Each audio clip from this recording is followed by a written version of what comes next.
Hey, again, I'm so glad to see you. Something weird happened. I did this recording at 7 o'clock this morning, and then I went back to Facebook to see, like I normally do, to see who tuned in and to say hi and thank you. And it wasn't there. I don't know what happened. So I am doing it again. My name is Reverend Susan Smith, and I am the author of the book Rest for the Justice Seeking Soul. And for those of you who know, I do this little thing every single Thursday to share one of those meditations with you. And the book itself only has 90 meditations, so I share some from there, and then I share some that I write every single Tuesday. And I say that if you are interested in getting on the list to receive a meditation every single Tuesday, that all you need to do is email me at crazyfaith2019@gmail.com. Kind of curious about where the other recording is, but here we are. So I'm going to do it again. First of all, I want to say that on behalf of myself and anybody else who's with me, I'm breathing a sigh of relief. I have been so tied up in knots about everything that was going on with all of the pressure being put on President Joe Biden to get out of the race. I was just thinking it was the worst thing, and I thought it was just a big money grab. And I was thinking that the people who were pushing him to get out were not anticipating that he would do what he did, i.e., not say a word during the Republican National Convention, let the stories keep swirling, and then once the Republican National Convention was done and they had gotten finished. Spending all of their time and lots of money on putting him down, he said he was going to not be the candidate, not be the nominee, not accept the Democratic nomination for president. And he asked, and I guess I would say he probably insisted that Vice President Kamala Harris be the front runner, which I think they were not expecting. They were not expecting that, nor were they expecting once he did that, they were not expecting for there to be this influx of support for her. I read someplace where in one day 35,000 people registered. 35 new people registered to vote, and we are seeing memes and videos from people who are saying they're going to vote for her. People who have never voted Democrat and their whole lives are voting for her. Why? Because the alternative is not acceptable. A person who wants to throw this country into authoritarianism is not acceptable. A person who doesn't care anything about the rights of women and women's needs and about the poor and about black and brown people and about, no, it's just not acceptable. And all of the things that he and his buds are trying to do to this country as they disengage or get rid of the deep state. They put in place another deep state, which is so much more oppressive than the current deep state. You know what I'm saying? It's like one deep state for another. This is a government, by the way. Empires go through this kind of thing, but um, they weren't anticipating that there would be the kind of backlash, and because people are tired. They are tired of this grown butt man calling people names and putting people down and lying all the time. He does not have a policy platform, although now they said Agenda 47 is his platform, and it's taken straight out of Project 2025. But he has an agenda which is misogynistic, which is racist and sexist, and just so many things. And people are tired of that. Some people are fine with it, or they think they're fine with it, and would be fine with it until that stuff hits their lives. And it would hit and would hit and would hit everybody's life, except for the very rich people, like it was in like Hitler and his buds had a good time. People who were running the concentration camps lived not very far away from them, and their children say we had an idyllic childhood. What the heck are you talking about? They say they had an idyllic childhood, and they were like over the wall of their backyard there were these crematoriums. And somebody asked, I was watching a documentary, and somebody asked one of the men, he was a boy then, said, didn't you smell anything? No, we didn't smell anything. We just had an idyllic childhood. We had such a good time. I'm telling you that people do not realize what's at stake for everybody. And so the power brokers, the people in the back rooms, the big donors who were saying that they had to get rid of Biden, and they had the media, I guess, in complicity with them, because the media was awful. It was just awful. And pushing that narrative that Biden was too old, and then he got COVID, and yada yada yada. And it just seemed like they were right. It was right for them because they wanted to pick the candidate. The donors, wanted to pick some people that had not been chosen by the 14 million people who had voted for President Biden in the primaries. And then when this happened, I said, look at God, look at God, look at God. It's just look at God. When Vice President Kamala Harris came out swinging, and she did, and she's tough, she's smart, they're going to make all types of unkind comments about her, but she's used to that because she's run for office before. She's been in this race and this race and in this dog race for a very long time on a number of different instances. So she's cool. She's ready. Um, but when she came out in her speech yesterday, I think she was in Minnesota, maybe it was Wisconsin, I can't remember. But her closing line is, "We are not going back." Whew, that's going to be her campaign slogan, I think. We are not going back. None of us. Not the black people, not the brown people, not the women. We are not doing it. Not the gay people. No, we're not going back. We have fought too hard. And so now's the time to be energized and to help do whatever you can do to help get a person with sound mind into office. Help people register to vote. I just put up something on my Facebook page that says you should check your voter registration. I'm saying once a week, but maybe that's a bit off. But I'm checking mine once a week because there's a great big drive to suppress the vote of a whole bunch of people, and I don't trust them. So people who have been on the rolls for 20 years and have never had a problem are they've just kind of moseyed over to these sites where you can check your registration, and have found in some places, in too many places, that their registrations have been suspended because there's, quote, incorrect information, which is not true. So you have to find that quickly. You have to find that on this side of the voting deadline, and not on the other side. Because if you go to vote on in November and your registration has been suspended, you will not be able to vote. I think they will allow you to do a provisional vote, a provisional ballot, but you won't be able to vote the way you want to vote and need to vote on election day. You also need to pay attention to the down ballot, down ballot, because if Vice President Harris gets into office, she won't be able to do a thing unless she has a House and a Senate that can work with her. No president, except for this clown that wants to be the dictator.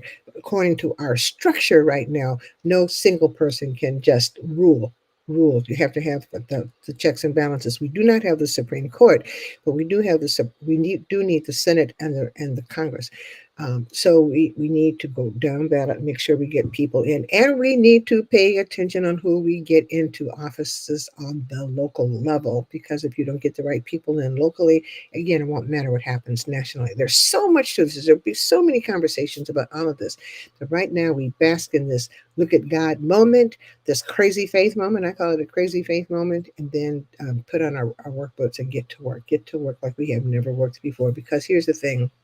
The other side has been working for a while to already suppress the vote and make it more difficult for people to vote.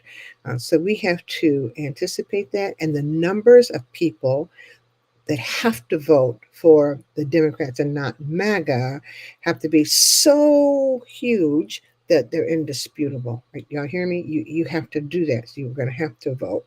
And you're going to have to vote in large numbers. So that is my rant for today. And again, normally I read a meditation from my book, Rest for the Justice Seeking Soul. But like I said, there's only 90 of them there. And I have been doing these meditations every Tuesday for a long time. And so what I do is sometimes I read to you the meditation that I have written for this past Tuesday. And this is what I'm going to do today. So if you would walk with me on this thing where I talk about unless and until. Unless and until. I don't quote lines from literature, movies, or poetry except for one. It's when Celie in Alice Walker's The Color Purple stands up to Albert, or Mr. as he's called, after having been abused by him for years. She has claimed her spirit and her footing after discovering that he has withheld letters written to her by her beloved sister Nettie, whom he had driven from his house after Nettie, had tried to protect Celie from his abuse.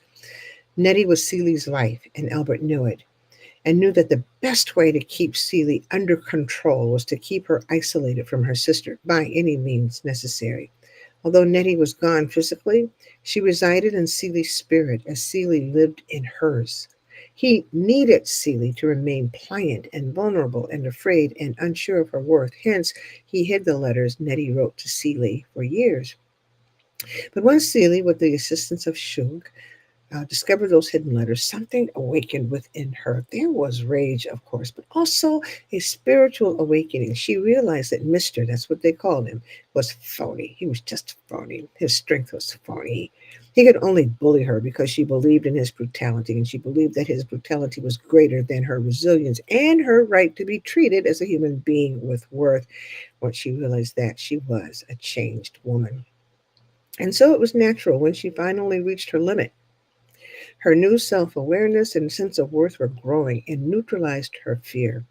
When he said something offensive to her at this particular Sunday dinner, her spirit let her know that it was time for her to stand in that growth. She got up from the table, y'all remember, and she got into Albert's face, holding a knife to his neck that had been used to carve the meat served that day. And holding that knife in a clear and steady voice, she said, remember, she pointed her finger, she said, until you do right by me, everything you even think about will crumble. Albert was terrified and said nothing until Shug took the knife out of her hand and led her toward the door.